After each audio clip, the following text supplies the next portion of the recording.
Wheat അറൗണ്ടിൻ്റെ പുതിയൊരു എപ്പിസോഡിലേക്ക് എല്ലാവർക്കും സ്വാഗതം. നമ്മൾ മുമ്പൊരു വീഡിയോ ചെയ്തിരുന്നു, ഒരു കുളത്തിൻ്റെ വിഷയവുമായി ബന്ധപ്പെട്ട് ചെയ്തിരുന്നു. അപ്പോൾ അന്നത്തെ തന്നെ ഒരു കുടിവെള്ള പദ്ധതിയുടെ ചർച്ചയുടെ ഒരു ചെറിയ ക്ലിപ്പും പാടെ അതിൽ തന്നെ ഉൾപ്പെടുത്തിയിരുന്നു.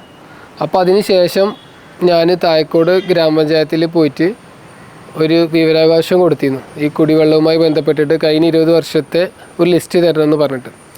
അത് കൊടുത്തത് ഇപ്രകാരമായിരുന്നു. അതിനൊന്ന് വായിച്ചു തരാം.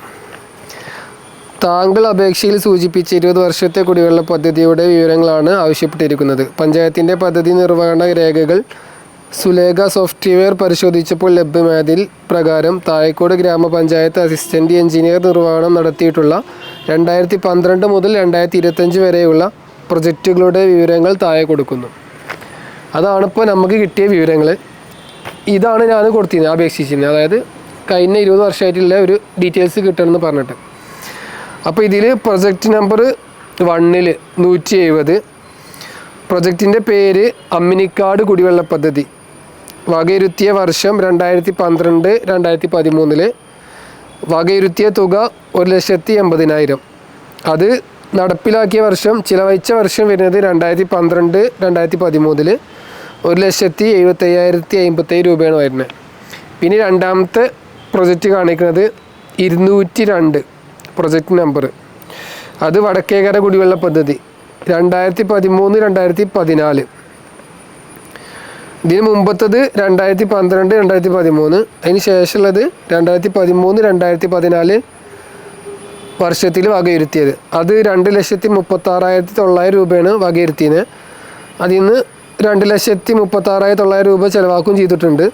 അത് നടപ്പിലാക്കിയ വർഷം 2014-2015 കാലയളവിൽ. പിന്നെ മൂന്നാമത്തെ വരുന്നത് പ്രൊജക്റ്റ് നമ്പർ 245, അമ്മിനിക്കാട് വടക്കേക്കര പീടികപ്പടി കുഴൽക്കിണറിന് മോട്ടോർ പമ്പ് സെറ്റ് ടാങ്ക് സ്ഥാപിക്കൽ. അത് വകയിരുത്തിയ വർഷം വരുന്നത് 2016-2017 കേട്ടോ. ഏകദേശം 2 ലക്ഷം രൂപ. അതിൽ ചിലവാക്കിയത് 1,99,066 രൂപ. അത് ചിലവഴിച്ച വർഷം വരുന്നത് 2018-2019. ഇതാണ് നമുക്ക് കൊടുത്ത റിപ്പോർട്ടിൽ കിട്ടിയ ഡീറ്റെയിൽസ്. നടപ്പിലാക്കിയ ഈ 3 പ്രവൃത്തികളും ഇപ്പോൾ പ്രവർത്തനരഹിതമാണ് എന്ന് കൂടി അറിയിക്കുന്നു. അതായത് നടപ്പിലാക്കിയ 3 പരിപാടി പ്രവർത്തനരഹിതമാണ് നിലവിലെ അവസ്ഥ. അപ്പോൾ അതാണ് നമുക്ക് തന്ന ഡീറ്റെയിൽസ് ഇപ്പോൾ. അപ്പോൾ ഇതിൽ എത്രത്തോളം ഫുൾ ഉണ്ടോ ബാക്കിയുള്ള കാര്യങ്ങളൊന്നും നമുക്കറിയില്ല. നമ്മൾ കൊടുത്തു വെച്ചിട്ട് ഇതിൽ തന്ന ഒരു ഡീറ്റെയിൽസാണ് ഇപ്പോൾ ഞാൻ പറഞ്ഞത്. ഇത് വരുന്നത് പ്രൊജക്റ്റ് നമ്പർ 170. നമ്മൾ കൊടുത്തതിൽ 3 പദ്ധതികളാണ്. അതിലെ ഒന്നാമത്തെ പദ്ധതി പ്രൊജക്റ്റ് നമ്പർ 170, അമ്മിനിക്കാട് കുടിവെള്ള പദ്ധതി. ഏകദേശം വകയിരുത്തിയ വർഷം വരുന്നത് 2012-2013 കാലയളവിൽ. ഏകദേശം 1,80,000 രൂപയാണ് ഇതിന് വകയിരുത്തിയതായിട്ട് കാണിക്കുന്നത്. അത് 2013 ഈ പ്രൊജക്റ്റ് ഓൺ ചെയ്ത് തോന്നുന്നുണ്ട്. അതിന് ഏകദേശം 1,75,057 രൂപയാണ് ഇതിൽ ചിലവഴിച്ച തുക കാണുന്നത്. നിലവിലെ ഇതിൻ്റെ സാഹചര്യം ഇപ്പോൾ കാട് പിടിച്ച് വെള്ളമോ കാര്യങ്ങളൊന്നും ഇല്ലാതെ കിടക്കുകയാണ്. അപ്പം ഇനി നമുക്ക് ബാക്കി 2 പാടെ ഉണ്ട്, അതിൻ്റെ പാടെ നമുക്ക് കാണാം.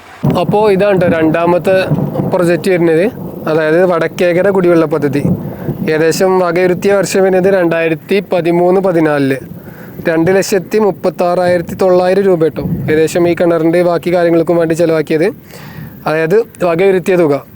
ഇത് നടപ്പിലാക്കിയത് 2014-2015 വർഷത്തിൽ ഈ മുഴുവൻ തുകയും ചിലവാക്കിയിരിക്കുന്നത്. 2,36,900 രൂപയും ചിലവാക്കിയായിട്ടാണ് കാണിക്കുന്നത്. അപ്പോൾ നിലവിൽ ഇതിൻ്റെ അവസ്ഥ ഞാൻ കാണിച്ചു തരാം. വെള്ളം ഉണ്ട് ഇതിൽ അത്യാവശ്യം. ഒരു 2 റിങ് 3 റിങ് താഴത്ത് ഫുള്ള് അങ്ങോട്ട് വെള്ളം ഇപ്പോൾ കാണിക്കുന്നുണ്ട് ഇന്നത്തെ ഈ ഡേറ്റിൽ. അപ്പോൾ നമുക്ക് ആ വെള്ളം അതിൻ്റെ അവസ്ഥ ഒന്ന് കാണിച്ചു തരാം. ഇതാണിപ്പോൾ കിണറിൻ്റെ അവസ്ഥ. വെള്ളവും കാര്യങ്ങളൊക്കെ ഇതിലുണ്ട്. മേലത്തെ ഒരു 3 റിങ് ഒഴിച്ചാൽ ഫുള്ള് വെള്ളമൊക്കെ ഉണ്ട്. പക്ഷേ വേനൽക്കാലത്ത് ഇത് എത്രത്തോളം ഉണ്ടാവുന്നില്ല പറയാൻ പറ്റില്ല കേട്ടോ. ഇപ്പോഴത്തെ സാഹചര്യം ഞാൻ പറയണേ.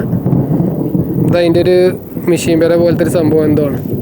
ഇതാണ് മൂന്നാമത്തെ പ്രൊജക്റ്റ് കേട്ടോ. ഏകദേശം നമ്പർ കാണിക്കുന്നത് 245, അമ്മിനിക്കാട് വടക്കേക്കര പീടികപ്പടി കുഴൽക്കിണറിന് മോട്ടോർ പമ്പ് സെറ്റ് ടാങ്ക് സ്ഥാപിക്കൽ. അതിൽപ്പെട്ട കുഴൽക്കിണറാട്ടത്.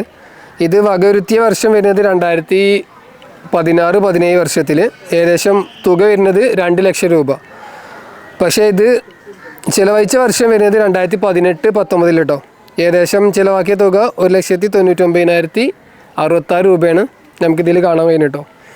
ഇപ്പോൾ നിലവിൽ ഇത് വർക്കിംഗ് അല്ല. ഇതെന്തൊക്കെ ഇഷ്യൂ പറഞ്ഞാൽ കുറച്ച് കാലം തീർന്നു വെള്ളം കാര്യങ്ങളൊക്കെ എടുത്തിരുന്നു. പിന്നെന്തോ മോട്ടർ കത്തിപ്പോയി, അതോ ഇതിൻ്റെ മാസത്തുക അടക്കാൻ പറ്റായിട്ട് ഇത് ഒഴിവാക്കിയേ അങ്ങനെ എന്തൊക്കെയാണ് പറഞ്ഞു. ഇപ്പോൾ നിലവിൽ ഇത് പ്രവർത്തിക്കുന്നില്ല കേട്ടോ. അപ്പോൾ നിലവിൽ നിങ്ങൾ ഈ 3 പ്രൊജക്റ്റിൻ്റെ ഇപ്പോഴത്തെ അവസ്ഥ കണ്ടല്ലോ. അപ്പോൾ എന്തൊരു കാര്യം ചെയ്യുമ്പോഴും അത് നാട്ടുകാർക്ക് ഉപകാരപ്പെടണം, അല്ലെങ്കിൽ ഈ പൈസക്ക് ഒരു വാല്യൂ കിട്ടണം എന്നുള്ളൊരു ലെവലിൽ ഓരോ കാര്യങ്ങളും ചെയ്യാൻ വേണ്ടി നോക്കുക. അല്ലാതെ ആൾക്കാർക്ക് ഒരു പ്രൊജക്റ്റ് ഓണാക്കി കൊടുത്ത് ഞങ്ങളിത് ചെയ്തുകൊള്ളൂ പറഞ്ഞിട്ട് എന്തെങ്കിലും ഒരു കടമ വെച്ചിട്ട് ഇതുകൊണ്ട് കാര്യമുണ്ടെന്ന് തോന്നില്ല. അപ്പോൾ ഇതിപ്പോൾ ആരെയും കുറ്റപ്പെടുത്താനോ ആരെയും ഇതാക്കാനോ വേണ്ടി പറയില്ല. അപ്പം നിലവിലെ സാഹചര്യത്തിലെ അവസ്ഥ ഒന്ന് കാണിച്ചു എന്ന് മാത്രം. ഇതിൽ ചിലത് നാട്ടുകാരൊക്കെയുള്ള വിഷയങ്ങളുണ്ട്. ചിലതിലൊക്കെ ഇപ്പോൾ ആ കുരക്കണ്ണറിൻ്റെയൊക്കെ മോട്ടർ കൂടുതൽ സമയം ഇട്ടിട്ട് കത്തിപ്പോയിന്നോ അങ്ങനെയൊക്കെ കേൾക്കുന്നുണ്ട്. അപ്പോൾ ഇത് നമ്മളെ മുതലല്ല, അത് ഗവൺമെൻറ്റിൻ്റെ മുതലല്ലേ, അല്ലെങ്കിൽ നമ്മളിത് പൈസ ഇറക്കിയില്ലല്ലോ എന്ന് വെച്ചിട്ട് നോക്കാതിരിക്കാനും പറ്റില്ല. നമുക്കൊരു സഹായം ചെയ്ത് തരുമ്പോൾ അത് മാക്സിമം നല്ല രൂപത്തിൽ മെയിൻറ്റെയിൻ ചെയ്യാനും പാടെ നമ്മളും നാട്ടുകാരെ നമ്മളും നോക്കണം. അപ്പോൾ ഇതൊക്കെയാണ് ഇപ്പോൾ ഇതിൻ്റെ നിലവിലെ അവസ്ഥ. പിന്നെ പറയുന്നത് ഇനിയിപ്പോൾ അടുത്ത ഇലക്ഷനും കാര്യങ്ങളൊക്കെ വരികയാണ്. പിന്നെ നമ്മുടെ നാട്ടിൽ കണ്ടുവരുന്ന എല്ലായിടത്തും കണ്ടുവരുന്നൊരു സംഭവമാണ്, അതായത് കുടുംബ മഹിമയൊക്കെ നോക്കിയിട്ടാണ് നമ്മളവിടെയൊക്കെ ഓരോ സ്ഥാനാർത്ഥികളെ നിർത്തൽ.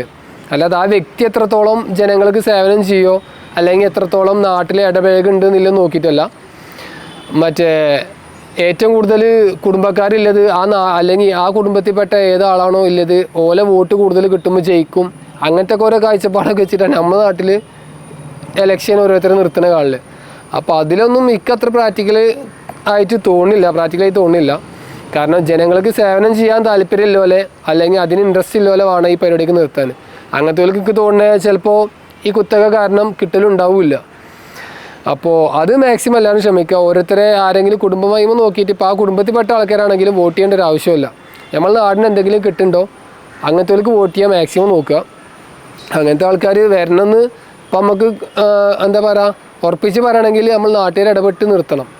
ഓനെ നിർത്തിയാൽ ഞങ്ങൾ വോട്ട് ചെയ്യില്ല, ഞങ്ങൾക്ക് ഇന്ന ആൾ വേണം എന്ന് പറയാനല്ലേ നമ്മൾ നാട്ടുകാർക്കുള്ളൊരു ചൊടി വേണം. അതുണ്ടോയെന്നുള്ളതും സംശയമാണ്. അപ്പോൾ നിലവിലിപ്പോൾ ലാസ്റ്റ് ഇപ്പോൾ നമ്മൾ 2ാം വാർഡിൽ നിന്നിരുന്ന മെമ്പറെ ഭർത്താവ് നമ്മളെ ഗഫൂർക്ക മൂപ്പര് അത്യാവശ്യം എല്ലാ കാര്യങ്ങൾക്കും പറഞ്ഞു കഴിഞ്ഞാൽ ഒരു റീപ്ലേയും കാര്യങ്ങളും എല്ലാ കാര്യങ്ങളിലും കുറച്ചുകൂടി ഒരു ഇപ്പോൾ കണ്ടിയിൽ കുറച്ചൊരു ഉത്തരവാദിത്തമുള്ള ആളായി തോന്നിയിരുന്നു മൂപ്പരെ. അപ്പോൾ അങ്ങനെ അതായത് ഈ ഫീൽഡിൽ നിൽക്കാൻ ഇൻട്രസ്റ്റും ഉള്ള ആൾക്കാരെ നിർത്താൻ വേണ്ടി നോക്കാം. അല്ലാതെ കടമ വെച്ചാൻ വേണ്ടിയിട്ട് ആരെങ്കിലും ഏതെങ്കിലും വലിയ കുടുംബത്തിൻ്റെ മഹിമ അല്ലെങ്കിൽ ഏറ്റവും കുടുംബത്തിൽ കുറച്ച് വീടുകളുണ്ടെന്ന് വെച്ചിട്ട് ഓലെ കൊടുന്ന് പ്ലേസ് ചെയ്തിട്ട് ഓലെ ഏതെങ്കിലും പാർട്ടീൻ്റെ കീഴിലെ കൊടുന്ന് വെക്കുക, ഓലയിൽ ജയിപ്പിച്ച് വിടും. അവിടെയൊന്നും കാര്യം എനിക്ക് തോന്നില്ല. പിന്നെ ഈ ഏത് മെമ്പർമാർ നിൽക്കുകയാണെങ്കിലും മാക്സിമം ഗവൺമെൻറ്റിൻ്റെ സൈഡിൽ നിന്ന് നമ്മളെ നാട്ടിലേക്ക് ഉപകാരപ്പെടുന്ന രൂപത്തിൽ എങ്ങനെയൊക്കെ ഫണ്ട് മേടിക്കാം, അതെങ്ങനെയൊക്കെ നാട്ടുകാർക്ക് ഉപകാരമുള്ള രൂപത്തിൽ ചിലവഴിക്കാൻ പറ്റുന്ന പദ്ധതികളാക്കി മാറ്റാമെന്നില്ല ആലോചിച്ചിട്ട് ആ രൂപത്തിൽ എന്താ പറയുക ഈ ഇനി ജയിച്ചു വരുന്ന ആൾക്കാരൊക്കെ നിൽക്കാൻ വേണ്ടി മാക്സിമം ശ്രമിക്കുക. കാരണം നാട്ടിന് എന്തെങ്കിലും ഉപകാരം കിട്ടാൻ പറ്റുന്ന മാക്സിമം അത് മുതലാക്കാൻ വേണ്ടി നോക്കുക. അത് പോക്കറ്റിക്ക് ആക്കുന്നുണ്ടെങ്കിലും അതിൻ്റെ ഒരു പെർസെൻറ്റേജ് അല്ലെങ്കിൽ നടത്തിപ്പ് മാക്സിമം നല്ല രീതിക്ക് അത് ക്വാളിറ്റിയിൽ തന്നെ ചെയ്യാൻ വേണ്ടി നോക്കുന്നില്ലാണ് പറയുന്നത്. വേറെ ഒന്നും പറയല്ല. എങ്ങനെ പോയാലും ഇങ്ങനത്തെ കുറച്ച് ഒരു കെട്ടിപ്പണ്ണി കിടക്കുന്ന ഒരു ഇതാണ് ഈ രാഷ്ട്രീയ സംഭവം. അപ്പോൾ അതൊന്നും ഇന്നും നാളെ ഒന്നും നേരാവാൻ പോകണമില്ല. അപ്പോൾ അതിനൊന്നും നമ്മൾ നോക്കിയിട്ട് കാര്യമല്ല. പിന്നെ ഉള്ളത് അത്രയും പ്രക്ഷോഭങ്ങളും അല്ലെങ്കിൽ അത്രയും എതിർപ്പുകളും വരണം. അല്ലെങ്കിൽ എന്തൊക്കെയാണ് ഓരോ വാർഡിലും ചെയ്യേണ്ട കാര്യങ്ങൾ അതിനെക്കുറിച്ചൊക്കെ നാട്ടുകാർ ബോധവാന്മാരാണ്. എന്നാലുള്ളൂ പിന്നെയും മാറ്റങ്ങൾ വരിക. അതെന്തായാലും ഇപ്പോൾ ഉണ്ടാവാനും പോകണില്ല എന്നാണ് തോന്നുന്നത്. അപ്പോൾ പിന്നെ ഇതിലൊന്നും കൂടുതൽ മാറ്റങ്ങളൊന്നും പ്രതീക്ഷിക്കേണ്ടെന്നാണ്, അല്ലെങ്കിൽ പ്രതീക്ഷിക്കപ്പെട്ടിട്ട് കാര്യമില്ല എന്നാണ് എൻ്റെ ഭാഗത്തുനിന്ന് തോന്നുന്നത്. അപ്പോൾ എന്തായാലും നല്ലൊരു നാളെ വരട്ടെ എന്ന് ആശംസിക്കാം. അപ്പം ഇനി അടുത്തൊരു വീഡിയോയുമായി വരാം. Bye bye.